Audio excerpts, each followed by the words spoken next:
전능하사 천지를 만드신 하나님 아버지를 내가 믿사오며 그 외아들 우리 주 예수 그리스도를 믿사오니 이는 성령으로 잉태하사 동정녀 마리아에게 나시고 본디오 빌라도에게 고난을 받으사 십자가에 못 박혀 죽으시고 장사한 지 사흘 만에 죽은 자 가운데서 다시 살아나시며 하늘에 오르사 전능하신 하나님 우편에 앉아 계시다가 저리로서 산자와 죽은 자를 심판하러 오시리라.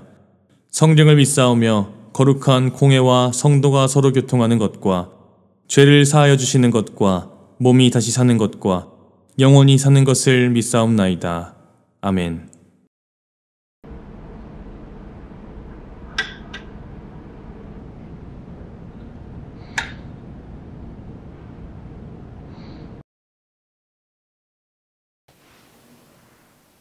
궁금한 게 있어요. 무엇이죠? 예수님께서 사역을 시작하시고 첫 유월절에 성전을 정화하셨잖아요. 그 다음은 어떻게 됐나요? 일단은 그렇게 성전 정화를 하시고 약 8개월 정도를 예루살렘에서 더 머물면서 사역을 하십니다. 그럼 꽤나 불편했을 것 같은데요? 사두개인이랑 바리새인들이 예수님을 다 싫어하기 시작을 했잖아요. 그랬죠. 불편했죠.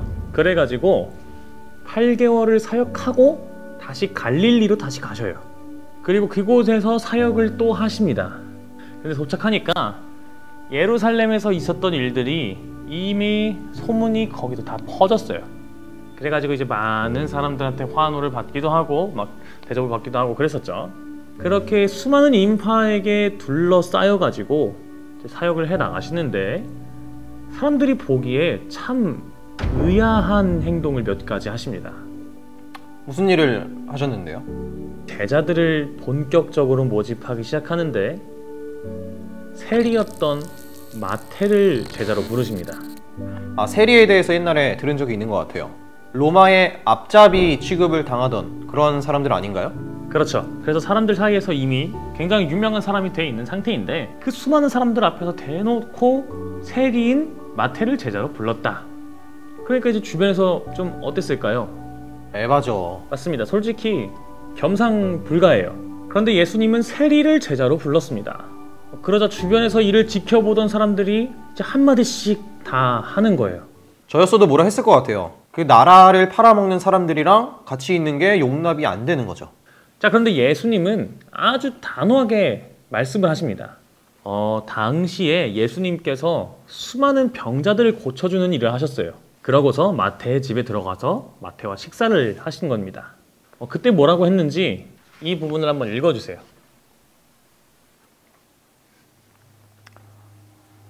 예수께서 대답하여 이르시되 건강한 자에게는 의사가 쓸데없고 병든 자에게라야 쓸데있나니 내가 의인을 부르러 온 것이 아니요 죄인을 불러 회개시키러 왔노라. 자, 그것이 바로 예수님께서 만들고자 하셨던 세상의 모습인 겁니다. 내가 도움이 필요했던 병자들을 고쳐줬듯이 도움이 필요한, 구원이 필요한 죄인들 또한 고쳐줄 것이다. 무슨 말인지 이해가 됐어요. 사람들에게는 도저히 용납할 수 없는 죄인도 하나님의 나라에서는 용납이 될 수 있다, 이런 거죠? 아주 정확합니다. 그것을 아주 명확하게 보여준 사건인 거예요. 도무지 용납되지 않는 사람들도 용납되는 곳이 내가 만들려는 하나님의 나라다. 그것을 보여주시면서 갈릴리에서 4개월 동안 사역을 하십니다. 자, 근데 여기서 문제. 갈릴리에서 4개월이 지났잖아요. 그럼 이제 무슨 날이 됐을까요? 4개월이 지나서 무슨 날이죠? 조금만 생각해보면 알 수 있어요. 갈릴리에 언제 왔죠? 예루살렘에서 성전 정화를 하고 8개월 뒤, 그리고 4개월 뒤니까 1년, 딱 1년이 된 거죠, 그쵸? 맞아요. 그래가지고 6월절. 그러면 어디로 가겠어? 예루살렘? 그래요. 예루살렘으로 가십니다. 그러니까 지금 동탄에 있다가 서울로 올라가신 거예요. 근데 우리가 생각해보면 막 서울에 그렇게 자주 가진 않잖아요. 그래서 질문 하나 더. 보통 여행을 가면 어디를 제일 먼저 가요? 저는 숙소를 먼저 가는 것 같아요. 전도사님은요? 나는 맛집. 근데 보통 다 그렇잖아요. 꼭 뭐 여행이 아니더라도 뭐 어디 나갈 일이 있으면은 뭐 좋은 곳도 구경하고 숙소는 어떤지 뭐 잘 돼 있는지 아니면 뭐 좀 짐을 풀고 돌아다니고 싶고 그래서 숙소에 먼저 가기도 하고 저처럼 뭐 이제 좀 배고프니까 맛있는 음식 먹으러 가고 싶고 보통은 그렇잖아. 보통은 그렇죠. 진짜 일밖에 할 수 없는 그런 상황이 아니라면. 그런데 예수님께서는 예루살렘에 도착하자마자 어디로 가시냐면 베데스다로 가십니다. 베데스다? 거기는 또 어디죠? 예루살렘 성전 바로 옆쪽에 있던 인공 연못이에요. 그럼 관광 가신 거 아니에요? 아, 관광하고는 달라요. 이 베데스다가 어떤 곳이냐면은 병원 같은 곳? 그런 곳이에요. 연못인데 병원이라고요? 사람들은 그렇게 믿었어요. 그러니까 무슨 말이냐면 뭐 미신 같은 건데 아니면 뭐 징크스 같은 거 그런 거예요. 가령 뭐 이런 거 있잖아요. 시험 보기 전날에 펜을 바닥에 떨어뜨리면 다음날 시험을 잘 못 본다. 아, 뭐 소개팅 하기 전에 누가 잘 다녀와 막 이러면은 망치는 약간 그런 것처럼? 뭐 그렇죠, 그런 거. 당시 시대에는 어떤 게 있었냐면은 낫지 못할 병에 걸렸어도 물에 몸을 깨끗하게 씻으면 병이 낫는다. 뭐 이런 믿음이 있었어요. 근데 왜 하필 베데스다로 몰려들었나요? 아, 당시 이 베데스다가 아주 멋진 대중 목욕탕처럼 리모델링 됐었어요.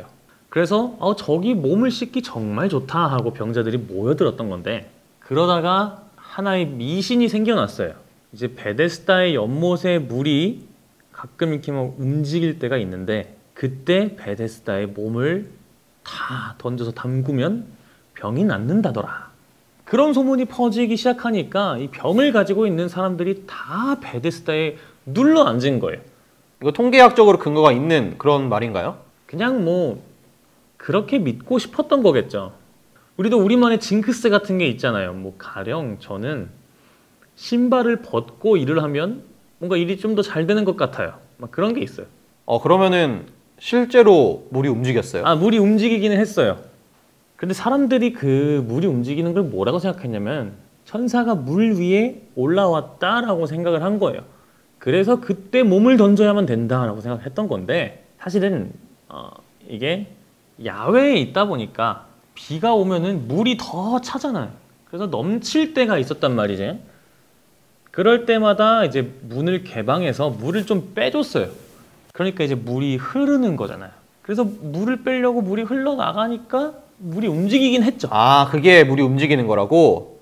뭐 별거 아니네요? 그치, 진짜 별거 아니에요. 뭐 무슨 특별한 뭐가 숨겨져 있는 것도 아니었고, 단지 그냥 물을 빼려고 했던 거죠. 근데 다르게 생각해보면 얼마나 간절했으면 그랬을까 하는 생각도 들거든요. 얼마나 간절했으면 그런 말도 안 되는 이야기를 붙잡고 있었을까, 그런 거지. 뭐 이 방법 저 방법 막 다 해봤을 거 아니에요. 근데 다 해도 안 되니까 그거라도 한번 믿어보자, 그거라도 한번 붙잡아보자, 이러고 모인 거죠. 그렇게 생각하니까 또 그러네요. 예수님께서 거기 가셨다는 것 자체가 어떤 마음으로 가신지 알 것 같아요. 또 이 성전 바로 옆이라 사람들도 엄청 많이 들락날락하는 곳이었거든요. 근데 그 수많은 사람들이 다 외면을 했던 거예요, 이 사람들을. 그 많은 사람들한테 관심을 받지 못하고 그냥 한마디로 버려진 사람들이었던 거죠. 아, 그냥 방치됐구나. 심지어 그곳엔 38년이나 머물고 있던 병자도 있었어요. 그런 곳이었는데 예수님께서 예루살렘에 도착하시자마자 뭐 숙소에 간 것도 아니고 맛집에 간 것도 아니고 이 베데스다를 먼저 가셨다라는 것이 예수님이 얼마나 이 아픈 사람들을 생각하시는 분인지 이제 그게 느껴지는 거죠.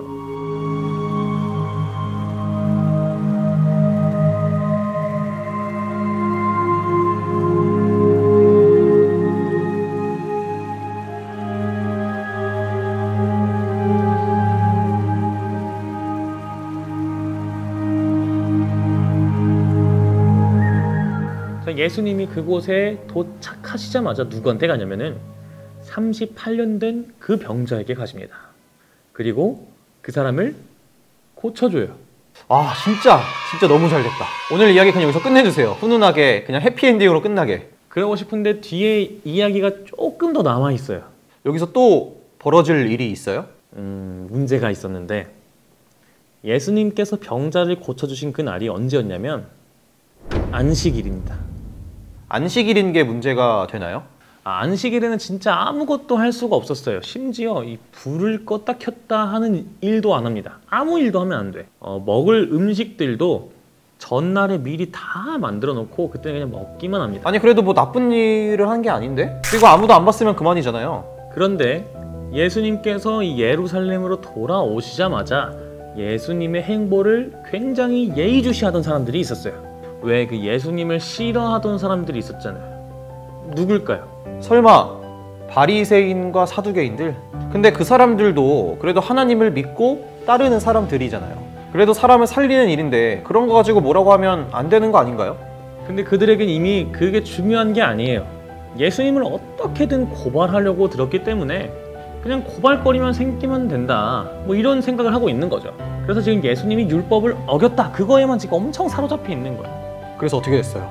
예수님께서 막 정의 구현을 막 해주셨나요? 정의 구현 해주십니다. 네. 이 말씀도 한번 더 읽어주세요. 그러므로 안식일에 이러한 일을 행하신다 하여 유대인들이 예수를 박해하게 된지라. 예수께서 그들에게 이르시되 내 아버지께서 이제까지 일하시니 나도 일한다 하시매. 아버지께서 일하시니까, 그러니까 하나님께서 일하시니까 나도 일한다, 이렇게 말하는 장면인데, 하나님의 일이 무엇일까? 힌트. 예수님께서 지난번에 성전을 정화하시고 하나님의 주권을 회복하고서 사람들에게 전파했던 말씀 속에 이 힌트가 있어요.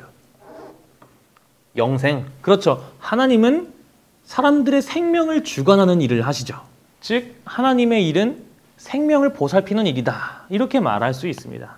근데 하나님은 안식일에 쉬실까요? 만약에 하나님이 쉬는 날이 있으면은 그날은 완전 파국이 아닐까요? 그러니까 하나님이 쉬는 날은 없는 거죠. 만약에 하나님이 안식일에 쉬셨다면 모든 생명들이 다 생명을 잃을지도 몰라요. 마귀들이 판칠 거니까.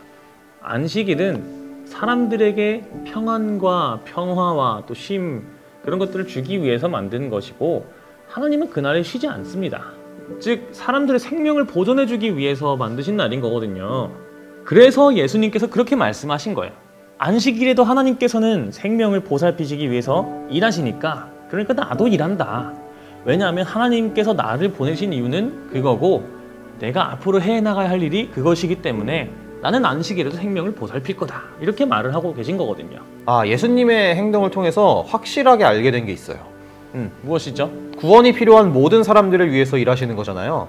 그래서 마태도 부르셨고 베데스다도 찾아가셨고, 그리고 그 일을 쉬지 않겠다라고 하시는 거잖아요. 맞습니다. 쉬지 않고 우리의 생명을 보살펴 주시는 분이 바로 예수님이다라는 거죠. 정말 지난 시간부터 예수님에 대한 이야기를 쭉 들으면서 느낀 게 참 일관적이신 것 같아요. 생명을 주는 일을 계속 하시니까 그런 모습을 보면서 이런 생각이 드는 것 같아요. 중요한 것은 하나님을 진짜 믿고 따르는 사람이라면 이런 모습이어야 된다는 것을 예수님께서 말씀하고 계신 거예요. 예수님을 핍박하던 사람들은 지금 예수님이 계명을 어겼다, 이거에만 꽂혀가지고 뭐 사람이 살았든 말든 어떻게 됐든 뭐 이런 거 신경도 안 쓰고 있잖아요. 그런데 진짜 하나님을 따르는 자들이라면 하나님께서 하시는 그 일, 그 생명을 보살피는 그 일을 해야만 한다라는 것을 예수님께서 말씀하고 계신 거죠. 뜨끔했겠네요. 평소에는 베데스다에 관심도 없던 사람들이 갑자기 와서는 막 살렸다고 뭐라고 하는 그런 모습을 보니까 하나님을 따른다고 말할 수가 없을 것 같습니다. 맞습니다. 우리도 오늘 이야기를 통해서 하나님을 따르는 자들은 이런 모습이어야 한다는 것을 기억해야 돼요. 생명을 보살피는 일에 집중을 해야 된다는 거죠. 근데 진짜 궁금한 게 있어요. 뭐죠? 하나님을 따르는 자라면 그렇게 해야 된다고 말했잖아요. 그러면 예수님을 옆에서 따르던 그 제자들은 그렇게 했나요?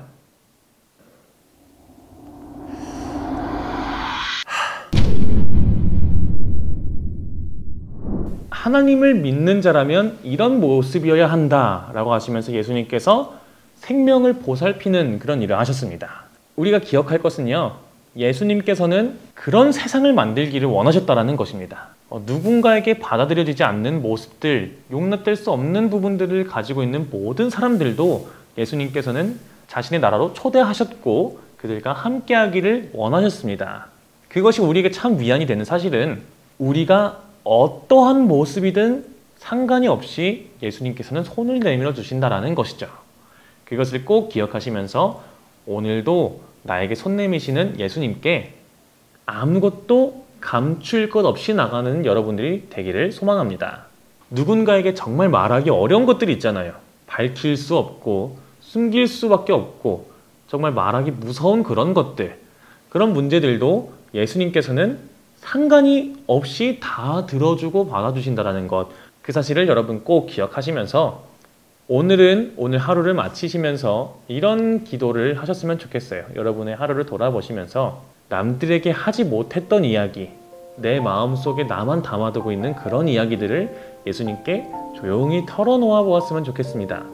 예수님, 저 이런 모습을 가지고 있습니다. 저는 이런 사람이에요.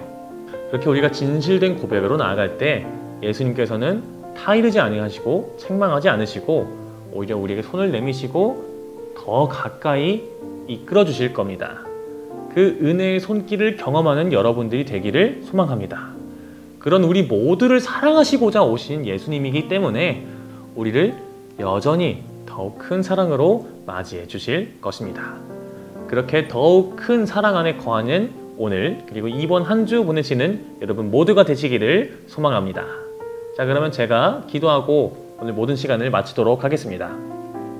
예수님께서 우리를 너무나 사랑하셔서 우리가 어떠한 모습이 있는지 상관하지 않으시고 변함없이 사랑하시는 예수님인 줄 우리가 알았습니다. 그 예수님께서는 쉬지 않고 오늘도 내일도 우리를 사랑으로 보살펴 주실 줄 믿습니다. 그 예수님 앞에 우리가 숨김없이 나아갈 수 있도록 도와주시옵소서. 우리가 마음의 문을 열 수 있게 하셔서 더욱 진실하게 신실하게 주님께 나아가게 하여 주시옵소서.